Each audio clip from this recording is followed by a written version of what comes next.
At sa punto pong ito, ating pong talakayin ng update patungkol sa mga programa ng kasalukuyang administrasyon dito lang sa Mr. President on the Go. Una nga po dyan mga kababayan, nilagdaan na po ng ating Pangulong Ferdinand R. Marcos Jr. ang panukalang 6.352 trillion peso national budget para sa 2025 kahapon.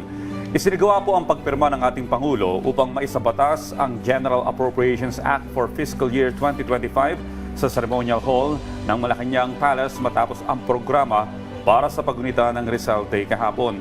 Sa kanya pong talumpati, sinabi ng ating Pangulo na inatasan niya ang pag-veto sa mahigit 194 billion pesos na halaga ng line items na hindi umano naka-align sa mga prioridad ng programa ng kanyang administrasyon.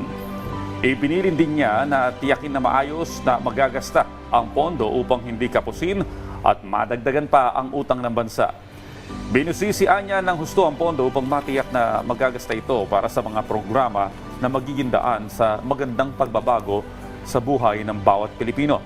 Inamin din niya na may mga nanawagan na i-veto niya ang buong pambansang pondo, ngunit anya maantala nito ang mga hangarin na pagbuti pa ng ekonomiya ng bansa. Nabanggit din po ni Pangulong Marcos Jr. na kabilang sa mga naalisan ng pondo ay ang ilang proyekto ng Department of Public Works and Highways o yung DPWH.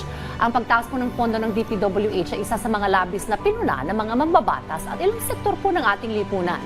Sinabi rin niya na ang kontrobersyal na ayuda sa Kapos sa Kita program o yung AKAP ay dapat na pagtulungan ng Department of Social Welfare and Development, Department of Labor and Employment at ang National Economic Development Authority o NEDA.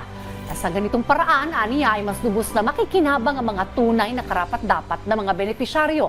Ilan po sa mga saksi sa pagpirma sa batas para sa pambansang pondo sina Senate President Cheese Escudero, House Speaker Martin Romualdez, Senator Grace Poe, ilang kongresista at ilang miyembro ng gabinete. At yan po muna ang update patungkol sa mga programa ng kasalukuyang administrasyon hanggang sa susunod na Mr. President on the Go.